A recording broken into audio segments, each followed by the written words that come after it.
All right. Welcome to episode 1 of the London Calling Car. This is future Jeremy. We are much more done with the car than what we're showing in the video that you're watching currently. But we did lose a little bit of footage, and it was a very, very long day when we went and picked up this car. So first, I'm going to show you some footage of us getting there. It was about 3 a.m. We drove all the way to Ohio. We picked up the car. We got it back. So what you're seeing now is we just got home from the car, and then the next morning is basically us trying to figure out the mess that we got ourselves into, trying to figure out if the motor works. And then, a big thank you to Quiver, a big thank you to the Testicular Cancer Awareness Foundation. These have both been people who have really, really supported this and given us an amazing opportunity to do what we love. And yeah, the car is definitely not done as future Jeremy here, but we are getting closer, and we're really looking forward to it, and we're having a relatively good time. So enjoy the first episode of the London Calling Car.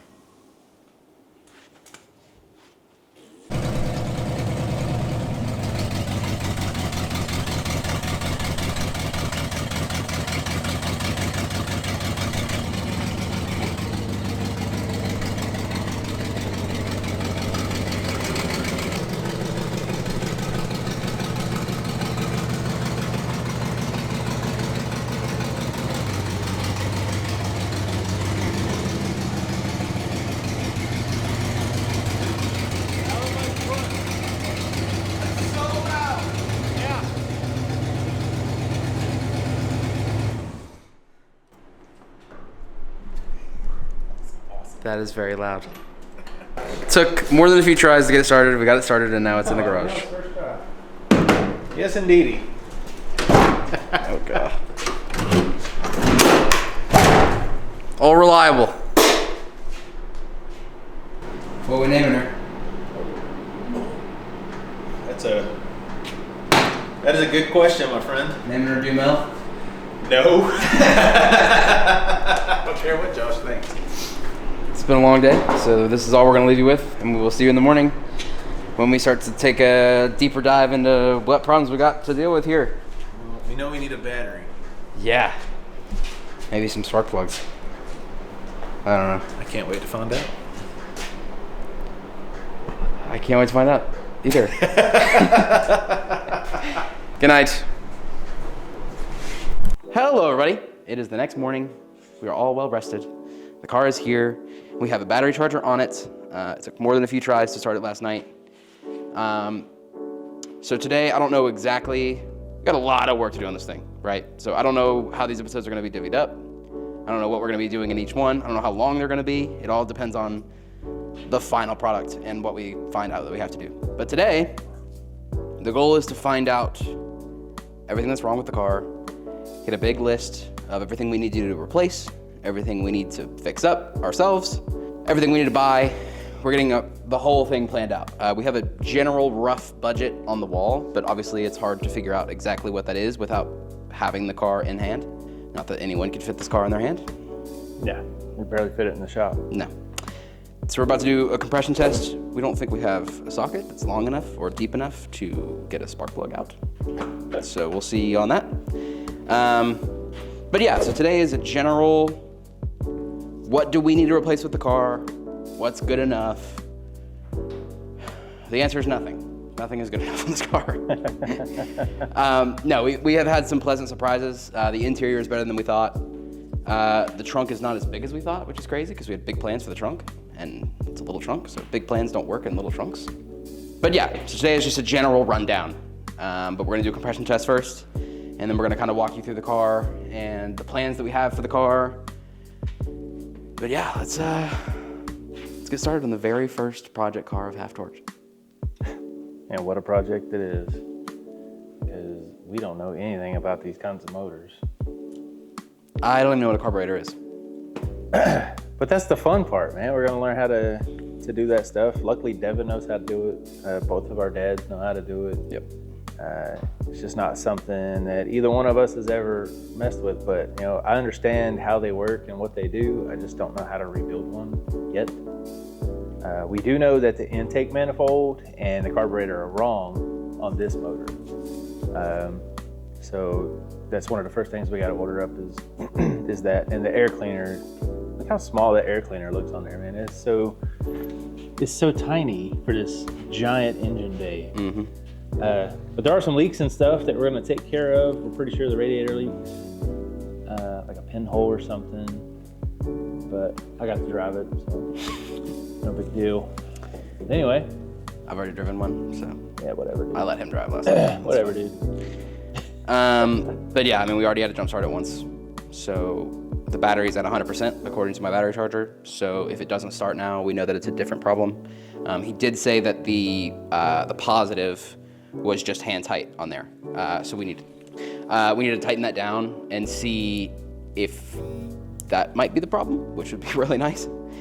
But yeah, so today is a general rundown. We're gonna do a compression test, and we will update you in a minute and see how that goes. Hopefully that goes well, because that would mean really, really good things, and will save us a lot of money on this build. So let's get into it. Wish us luck. So, take out the spark plug after much trial and error. And then you'll take this guy, you'll screw this into the spark plug hole, and then you'll try cranking the car. You don't want it to start, but you just want it to keep cranking. Right. And this little needle is going to kind of kick up. I think you want to do it like 3 to 5 times. Wherever it stops, that's the compression. We still need to look up and see what our good compression numbers are. And then you want to make sure that all the cylinders are in the same 10%, I think it is. Don't quote me on that, we'll look it up. Okay. But yeah, you want to make sure they're all relatively the same. If they are, and the numbers are good on as far as the scale of what's bad and good, then we should be all right. So if that is the case, we don't have to rebuild the motor. Right. If everything checks out to be healthy, we may go a step further and do a leak down test, which I've never done. I have. Right. Back in 76. What's it do again?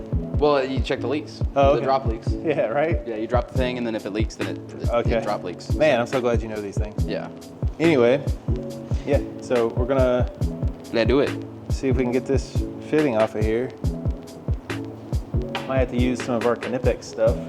Knipex? Best tools ever, man. What? I love these things. They really are so much better. They are. Alright. Taking out the AC to make some room so we can finish up this compression test, because this stuff is in the way. Hopefully there's nothing in here. Oh boy. Close your eyes. That one line is not connected to anything, so it's probably empty.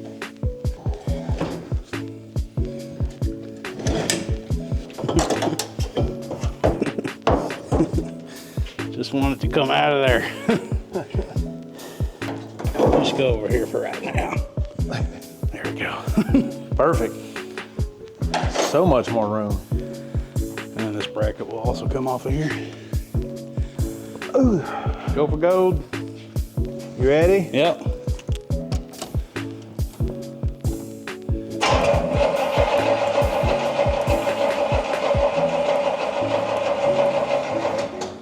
$150. Nice.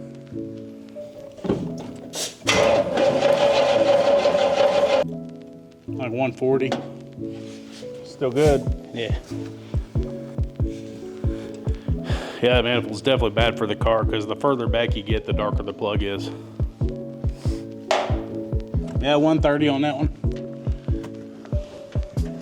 We got compression. No need for an engine rebuild. Yeah.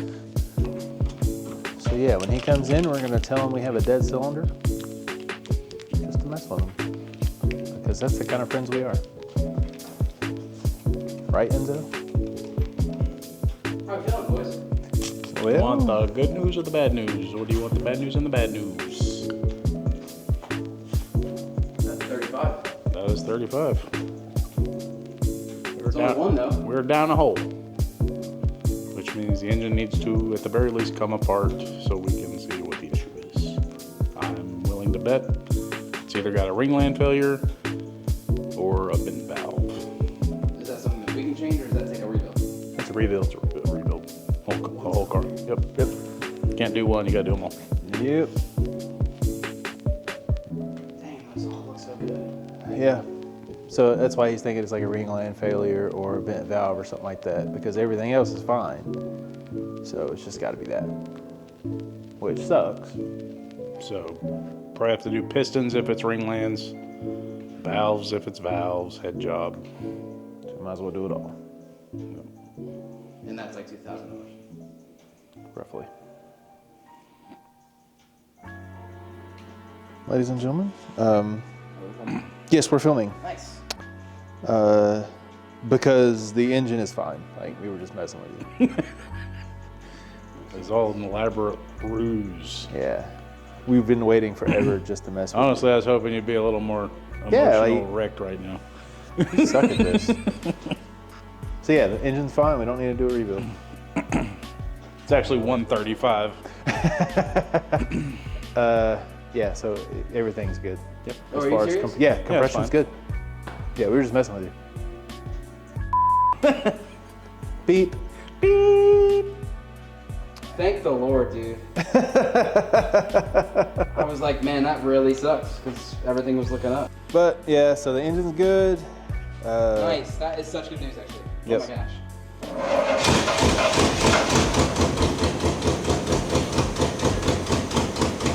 Kill it.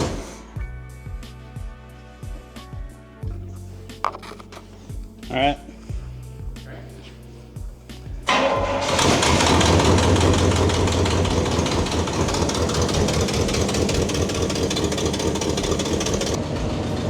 You go, Kelly.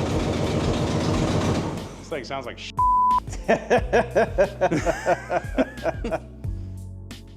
And Jeremy is getting the cherry picker ready. Why are you getting the cherry picker ready, Jeremy?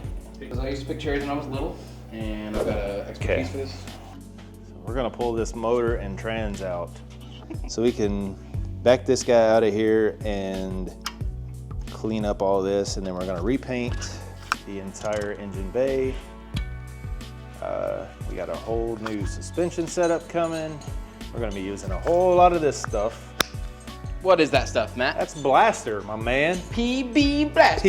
PB Blaster. We have loaded it down with this right here to get this guy cleaned up and ready to go. We're pulling the bumper, you said? Yeah, we got to pull the bumper so we can get we got to get the AC compressor out still. Plus we don't want to bang into any of this and give us a little extra room. Which means we have to take the fenders off. Why is your face dirty already? What have you been doing? Dude, my face is dirty every single time. You gotta get used to it. Okay, I know, train. Cherry picker. All right, Hopefully, saw us pull the fender off. I'm about to pull off the other one, so just make sure it's angled that way. All right. Careful.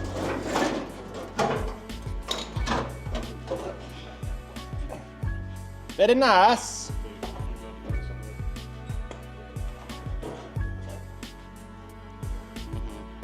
Made all kinds of room. Getting that motor out today.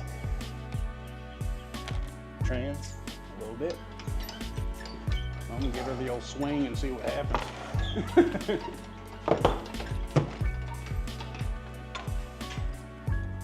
Yeah.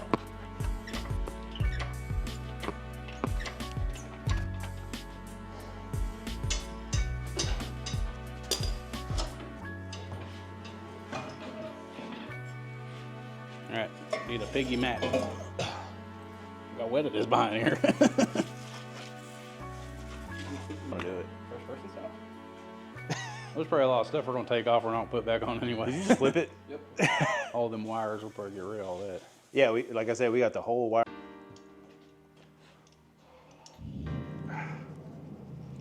Okay, explain what's going on here.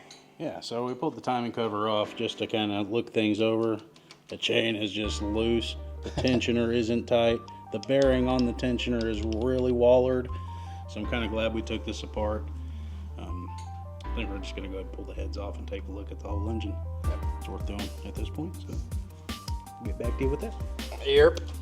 The engine is pulled, and we're just assembling it at this point. So we're excited. We're getting into it.